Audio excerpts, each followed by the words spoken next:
Hi, Phil Aston here from Now Spinning Magazine with another unboxing video, and this time it's Whitesnake. It is Sir David of Coverdale. It is a deluxe set, and this one is the one I've been looking forward to the most out of the entire series of Whitesnake back catalogue re-releases, revisited, revisioned, whatever David wants to call them, because this one covers his solo albums. So let's have a dive into the box, and then afterwards I'm going to go into absolute detail and tell you what I think of the sound, the package, and also revisit why these particular albums, all three of them really, mean so much to me. So here we go.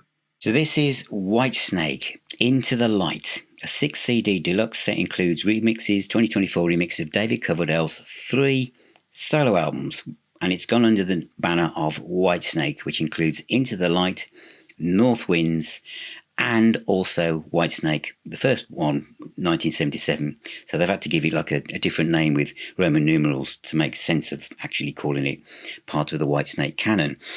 It's the 2024 remasters, original mixes, previous and released demos, alternatives, and of course remixes as well, and a 60-page hardbound book and a colour poster. Revisited, remixed, remastered, as David likes to call these sets, and it is the same design as all the other deluxe sets from Whitesnake, so it'll fit on your bookcase perfectly. And on the back are all the track listings for each of the 6 CDs. We take off the lid, and the first thing that we find is the poster. Now this is on quite thin paper. It's not double-sided, it's just a poster of the first solo album by David Coverdale from 1977, which was simply called Whitesnake. So I'll bring this up on the screen separately so you can see it in its full glory, but just be very careful with that. It's not double-sided, they didn't put NorthWinds on the other side, but it's quite thin paper, as I quickly try and move that onto the other side without destroying it. Next is the booklet, which I'm going to come to last of all. And in with this little ribbon you can lift up all the CDs, put them to one side. And the first one is Into the Light. They're all like these Japanese style little mini LP sleeves with little anti-static sleeves for each disc. And so a bit like the BMG Sabbath ones in a way. And so all the tracks are on the back there for the 2024 remix of Into the Light. And the next one, next CD, is Into the Light additional remixes and demos, unfinished symphonies, David Coverdale with Tony Franklin, and then demos from 1997, also with Tony Franklin. Next is NorthWinds, which is the 2024 remix. This has some extra tracks in there. Also has string quartet versions, time and again. There are 3 versions of that. Piano version, Shame the Devil, Tell the Truth, is also on here as well. Next is the 1977 first solo album, and we've got the track listing, which I'm going to come to when I do my summary at the end, because there is something that's a bit different. Young Lad Blues is David Coverdale's 1968 home demos, so a little bit of musical archaeology there for Mr. Coverdale. And then Into the Light is the 2024 remaster, and finally the last disc is NorthWinds and the 1977 solo album. These are the remasters from 2024. And here is the booklet, 60-page booklet. It's really well put together. Absolutely tons of stuff in here, tons of memorabilia. Hugh Gilmore interviews David and goes into absolute detail. I'll talk a little bit about what I feel about this at the end, but I felt this was really good. Especially, I love seeing these, the illustrations of the adverts, the singles from the time, because there were some. And the questions are really good. I bought this originally at the time. And these albums I actually bought on the day of release for all of them. I was so into these albums, and I still am. These are still my favourite David Coverdale moments. But lots of memorabilia, lots of background from Mr. Coverdale, some great questions, some good background stuff as well, and then we're on to Into the Light. which is really interesting where he was in his time. Some nice pictures of the musicians who are also involved. And then we've got the track listings for each CD. All the credits. So we've got the credits for the original albums, word for word, and also the 2024 credits as well. This is really interesting about how they restored the audio from the solo albums, bearing in mind that all the multi-tracks were available. And the fact that this box set is a bit more expensive than the others, I feel, is probably something to do with the amount of work that was involved in creating these new mixes. And then we have all the lyrics for all 3 albums, as you can see there.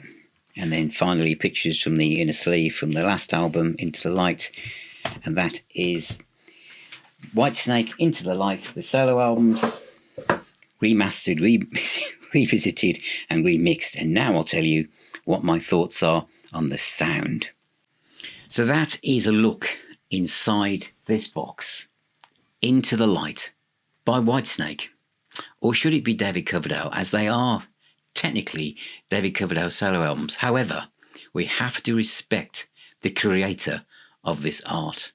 This hasn't been put together by a record company years after the event, and where the artist wasn't involved. David Coverdale is immensely involved. And so this is a chance for him to revisit his children, which is probably how many musicians see the songs that they create. And here, I think where it says, and he always says this, doesn't he? Revisited, remixed and remastered.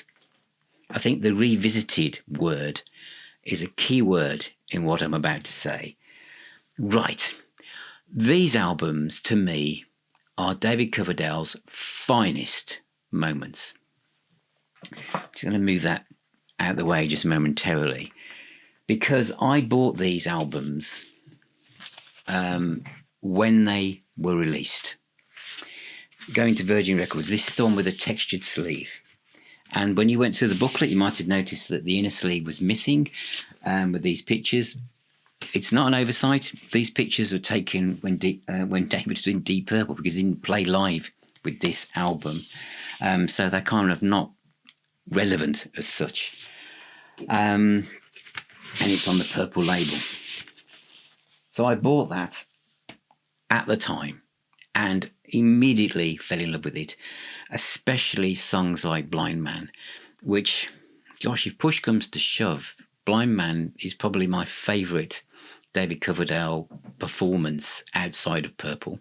It's. I mean, you can see why he did it again for Wedding Willing, but I don't think he ever surpassed the version that's on here. And me and my friends, we were kind of supporting Coverdale. All the others, Rainbow and Gillan was coming back, Pace Ashton Lord, and it felt like that, you know, Coverdale had been fronting this huge rock band and now was having to start literally again. Of course, as it says in the booklet, him and Glenn Hughes were given £10,000 each to go and do a solo album and maybe keep them quiet for a bit, as obviously the label, the Purple Machine, was not going to support them to go out on a full tour or even probably put a band together. And when this was recorded with the help of Roger Glover, who David says lots of nice things about Roger in the booklet, this one was not far behind. And this one, for many people, is the definitive David Coverdale statement. It kind of gives you an idea of where he might have gone with this kind of like very soulful Paul Rodgers feel to his songs. But I'm going to talk about some other things to do with where David might have gone as well. I mean, I even bought, as you saw in the book, I bought Breakdown. I went to the shop saying, have you got the new David Coverdale single? I'm saying this so you understand, I was there. I was a teenager and I bought these albums first time round. So they've been with me for as long as they ever existed. This isn't something I've bumped into along through my life. I was there at the beginning, and these albums are a key part of the fabric of who I am in some ways, especially my love of Deep Purple and all the offshoots and all the different members have been in them. So this is why this particular box set was going to be the one that I went for. I've got everything that Whitesnake have done, but of all the deluxe editions, this is the only one I have of the boxes, and this was the one I was going to get. The first question many of you are asking is, why is it so much more money than the others? Obviously, I don't know the full answer to that, but when you read the book, you realise that this was not an easy thing to do. In here, it states that for Whitesnake, which is now called 1977, there was no multi-tracks available. And so they went to look for AI software to try and look as if they could strip out each instrument based on the frequencies that each instrument inhabits. That was obviously fine for drums and bass and keyboards, but not so easy when it's voices, especially voices singing over the top of backing vocals. And also this software is incredibly bespoke, and so the software they wanted was a software that had been used, which pulled together the Beatles documentary, but of course Whitesnake aren't the Beatles, and so they wouldn't let them use it. So a lot of time and resource went into try and source or even create software to do this. And even Into the Light, which is a later album, was put together on software that no longer exists, so they had trouble accessing the original material. So a lot of work went into creating this, and you can tell from all the technicians and everything. And of course, when David says revisited, it also means he's added things to the music as well. So where shall we start? I'm going to start at the absolute beginning here. I have these two reissues were from the year 2000, which came with Shame the Devil and Sweet Mistreater on NorthWinds, and a couple of outtakes, Peace Loving Man Take 1 and Sunny Days Take 1. The kind of take ones of the two tracks on the first album aren't in the box.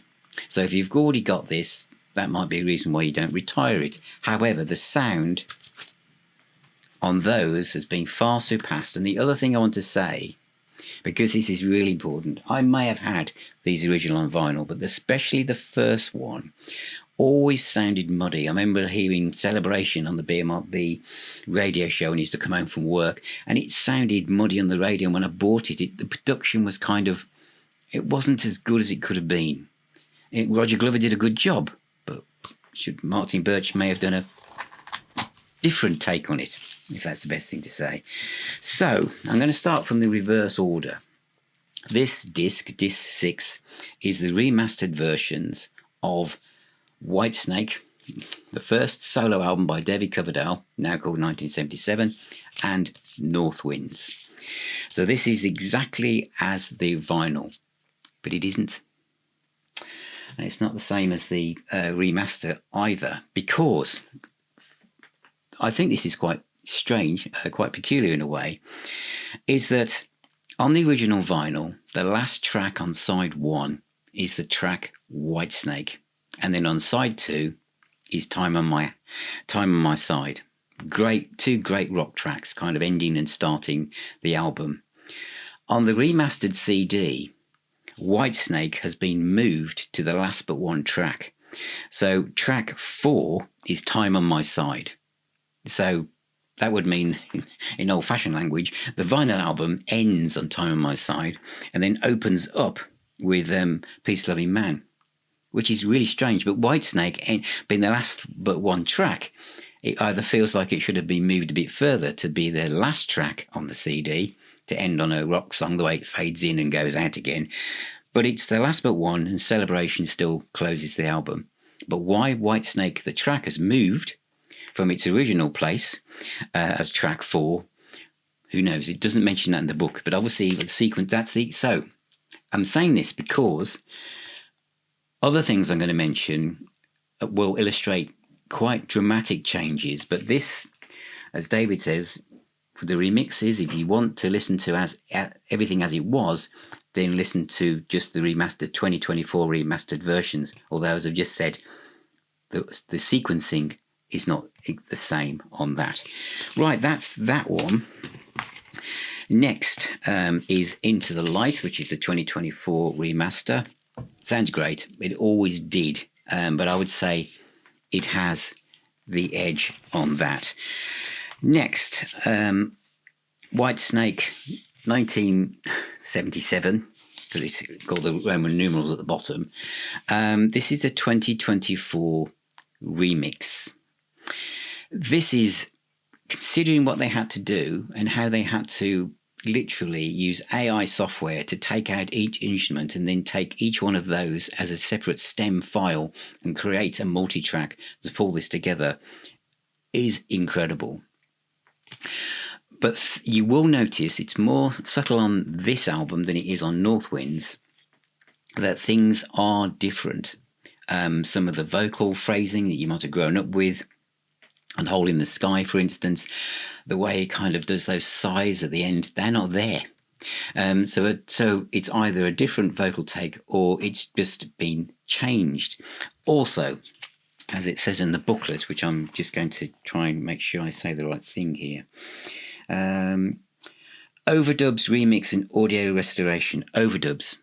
Notice that word there, because that's important, because Alex Breckenridge, guitars, bass and keyboards, and also Tom Gordon on percussion. So additional guitars, keyboards and bass has been added to the album, and this is the same on NorthWinds as well. And obviously there's a string quartet on some of the tracks, sorry, on one of the tracks on NorthWinds, which I'm going to talk to in a moment. So there are different elements that have been added to the music. Blindman sounds incredible on this remix.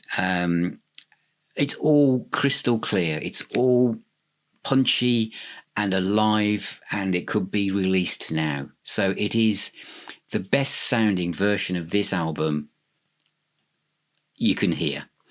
It's different in places, not as dramatic as NorthWinds, but it is different.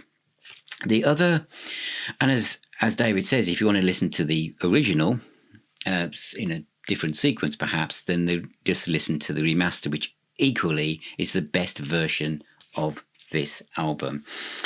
Also at the end of this CD is Young Lads Blues, David Coverdale's 1968 home demos.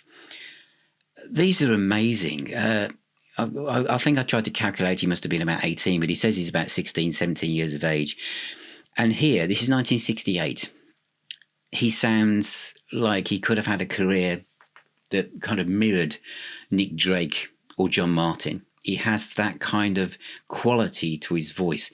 These recordings are also amazing. There might be a tiniest bit of wow flutter perhaps in the guitar, but that could be my imagination. On one of the tracks there's definitely a backing vocalist or a female vocalist. There's no credit for that. Again, whether some of this has been tweaked in the studio to repair or restore this, I don't know, it doesn't say. But each one of the demos on here, from Sunny Days, Love Me in the Morning, I Will Love You, Moment in Time, It Would Be Nice, There Was a Time, Why, I Still Love You, is absolutely fantastic. Mr. Coverdale is a romantic at heart, as he says in the booklet, and he certainly is. And the quality of those demos, to me, again, it's worth the admission price.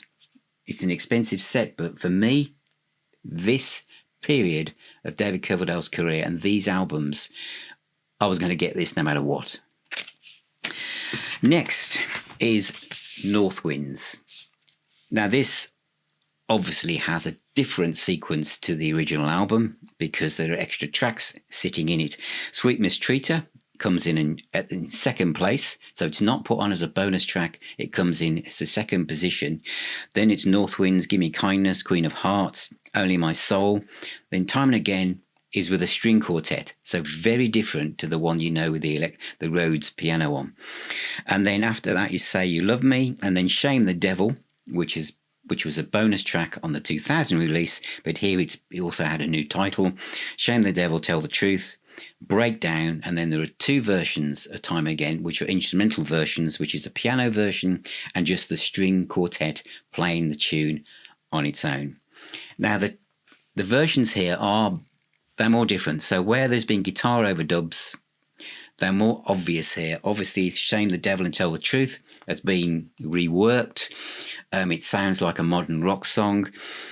The one that is the most noticeable for me is Only My Soul. Those of you that know Only My Soul from the original NorthWinds album know there's that section when it drops back to that bass riff from Roger Glover and that kind of swirling wind synth sound as it goes into that groovy moment, you know, that kind of interlude, about 2/3 of the way through. That doesn't happen on this version. It's been completely remodeled to be more of a kind of rock song. So it's very passionate. It keeps there's more emphasis on the chorus, but that bit isn't there. So this is how David has seen and recreated what he felt he would want to do. Now, I know some people, especially when you've grown up with something, and this is how it is. This is very... What am I trying to say here? We've grown up as music fans of a certain age, and even if you're you know, in your early 20s or teens and you're just getting into collecting music, those of us who came up through vinyl and CD, and now we're heading back to vinyl with CD. Remember, I am multi-format man. Is that we've ended up buying things again because it's remastered, so it's an improved sound. The remastered kind of world is kind of tailing off now because everything has been remastered. There's nowhere else to go. So remixing things is kind of like the carrot that draws us out now to think, shall I buy this album again? As you can see here, I've already got these several times. But when you say remixed, usually what that means, it could be Jimmy Page with, you know, his deluxe editions with Led Zeppelin, where it'll say alternative mix, and you play it and you can't really work out what really is that different. And then you've got Stephen Wilson and Stephen W. Taylor who come in and remix classic albums, and sometimes it's just tiny, the little nuances where something's been brought back that was in the background and given more kind of positioning in the sound stage. When David remixes stuff, he re-looks at the whole thing and decides, what would I do if I was going to do that now? And the way this box set has been put together is, you've got the remastered versions. If you want that, there they are. Some of you might think, why couldn't you just remixed it and left it alone? So I've got a remix as well. Well, if you're going to do it, you're going to do it. And also, this isn't a record company or a third-party producer or engineer coming in and thinking, I wonder what it would happen if I did this. This is the creator and the composer and the writer of the songs in the first place revisiting this and thinking, would I have done that differently? Would I have added extra keyboards? Would I have added extra guitars there? Would I have actually taken that bit out? The album already exists. Many people have already got it. So I want to give them something that's different, an alternative, you know. And I think that's the way to look at this. I love this, by the way, because the other thing that this gives the artist the time to do is that artists going back to 1977, let's say, or NorthWinds, 1978, I was 19 when I bought that, is that they would be up against a deadline. You've got 5 more days in the studio. You have to be finished by, Friday at 5 o'clock because the masters have got to go off on Monday morning and it's going to be pressed. Whatever happens, that's it. You can't do it anymore. David Coverdale now has time on his side to actually look at things and not have someone saying you've only got till 5 o'clock. So he's able to revisit this set of art and think, what would I have done now? Or now with all that experience of being in Whitesnake and everything that's happened through his life to relook at these. So this is a completely remodeled NorthWinds. And I'm not going to highlight all the changes that you'll notice in each track. You let me know what you think, but I draw your attention to Only My Soul because it's the one that jumped out at me the most. Of course, the other one, of course, is Time and Again. The original version with the Rhodes piano is on the remastered version. Here, it's just strings, string quartet, and David's voice, and it's beautiful. It's amazing. It's just amazing. And then you've got 2 extra instrumental versions of that. I mean, Queen of Hearts, NorthWinds sounds different. There's obviously overdubs and stuff on there, but it sounds fantastic. Let me know what you think when you get this, because you will. Into the Light additional remixes and demos. There's some outtakes here, and this was a later album, if you want, if I can say that. There's unfinished symphonies with Tony Franklin. These are instrumental pieces, and as David says in the book, this is for people that want to write their own songs over the top. So it's instrumental. David's not singing on them, but it's almost being left blank for those of you out there, budding rock stars, to put your own vocal and lyrics on and maybe create your own version of something with Whitesnake kind of sitting behind it. It's all recorded really, really well. And then there's some original demos also at the end as well, which are from the album. Into the Light, the remix, it sounded good anyway, but I'm going to say that the remix here sounds absolutely phenomenal. All the Time in the World, Wherever You May Go, Too Many Times, Don't Lie to Me. This one always felt like it was closer to a Whitesnake album than a pure solo album. But David is not going quietly into the night, is he? When Whitesnake came back, he didn't think, well, maybe I'll go back to where I was in NorthWinds, and I'll do music where I'm belting out a rocker in one moment, and then I'll do a more kind of reflective song next. He just came out and decided, I am going to be the front man of a really bone-crunching metal rock band, and that's what he does. And I know some people have felt that sometimes live he's really pushing himself and stretching his voice too much. But David does that, and I think this is the bridge between him thinking, where am I going?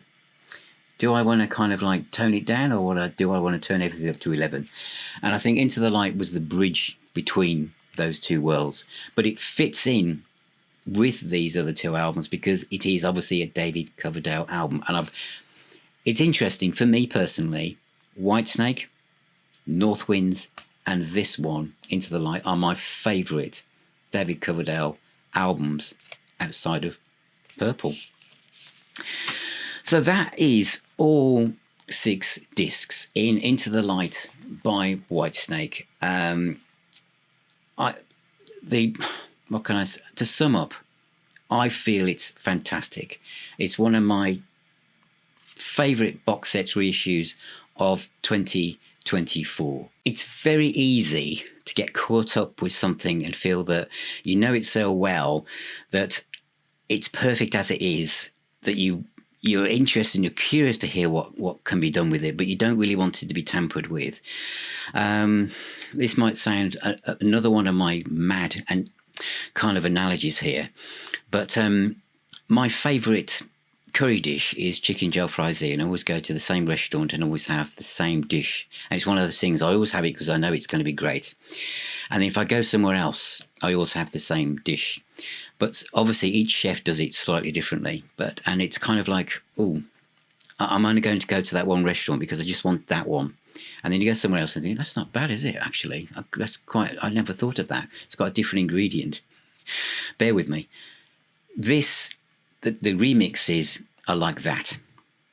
So they take the ingredients of your favourite music, some of your favourite tracks from an artist, and they've just tweaked them. And if you're open-minded to listening to and experiencing with a sense of wonder, as if this is the first time you've ever heard these albums in your life, not only will you open up the door to the original excitement that you had when you first heard it, you'll be open to realizing what you have. So when I kind of like look at this box set now, it's perfect, because not only have I got absolutely immaculately remastered versions of 2 of my favourite albums by David Coverdale, well, in fact 3, I've also got a different flavour of those albums, which I can also enjoy.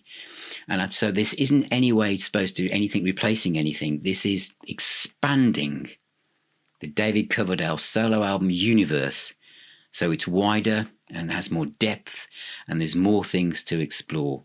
Every one of these discs is fantastic, and the booklet and the interview by Hugh Gilmore is really, really expansive, and I learned lots of new things as well. Great memorabilia. So superb. Absolutely superb. That's out now, and it's brilliant. Thank you, David. Thank you, Mr. Coverdale, for all of the music. I know you must hear that all the time, but if you'd like to come onto the Now Spinning Magazine podcast, just drop me a line. That'd be great. But all of you, thank you for all of your support. Music is the healing of the doctor. Buy a t-shirt and don't drink a cup of coffee unless it's in a Now Spinning Magazine cup. How could you not? Take care, keep spinning those discs, subscribe, and I'll see you all very, very soon.